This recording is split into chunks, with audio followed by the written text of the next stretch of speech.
咳嗽的药呢，它是祖传的，非常有效。可是我就是吃这个止咳的药粉哦，没有用，这一次是没有用的，无效的。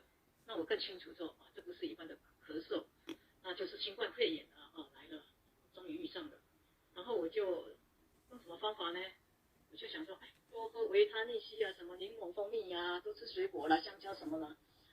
用蒜头的方法跟杀菌什么的都给他试过了，但是最后呢，我发现有一个方法实在是太妙了，太神奇了，我就西贝这瓦贝伊了，我就快气看麦啦。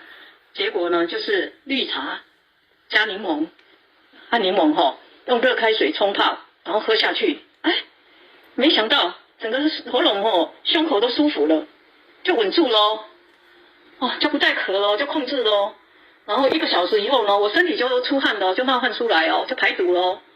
那我就心理上就有数咯，我就知道说，疏解了，我就赶快去洗澡，把这些毒气排解掉。3个小时以后呢，我身体就控制了，就好了 ，OK 了。我今天睡觉起来呢，身体好得很了，恢复正常了。所以呢，我要把自己没有碰过还不知道这个历程。我今天有碰过，其实没有现身说法，就是说不用担心，我自己有走过，要告诉大家，拄着就拄着就是把心静下来，因为我们一恐慌的话会失去力量，我们把心静下来是最大的力量，用方法就好了。这个方法实在是太好了，不管是哪里老少，或是你假说假菜都会当用然后又是天然的呢，多好啊！你看，用绿茶和柠檬这样用热开水一冲，这样喝。我喝3大杯啦，2杯那个2包的绿茶茶包2颗柠檬这样，我连续给他灌，给他喝，疏解了。我把那个疫情击退了，请他走了，他自己也离开了。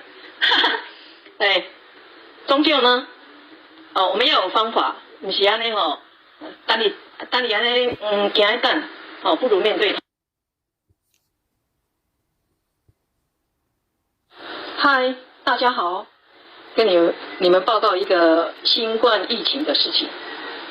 我最近那个活动很多，在外面奔走，终于我也遇上了，我也染疫了，我也中标了那一天回来这样好了，我简单讲，这一次的疫情是怎么样呢？它不会发烧我在每一个出入的时候，他们都会有设那个温度计嘛，量温度计，我的温度计。